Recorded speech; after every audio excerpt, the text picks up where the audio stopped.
মানব জমিনে বলেছে, মানে লিখেছে, আওয়ামী লীগের স্থগিতাদেশ স্থায়ী নয়, যে কোনো সময় প্রত্যাহার হতে পারে।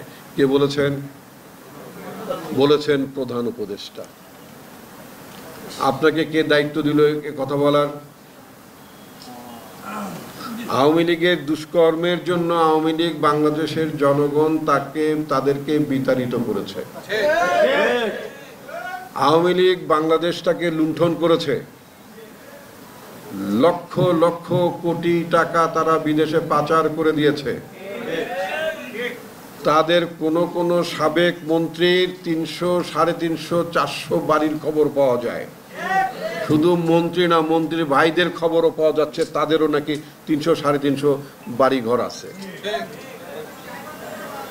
তো বাংলাদেশে এই যে স্বৈরাচারী সরকার, যারা 3টা টার্ম ভোট দেয়নি, ভোটকে লুট করেছে,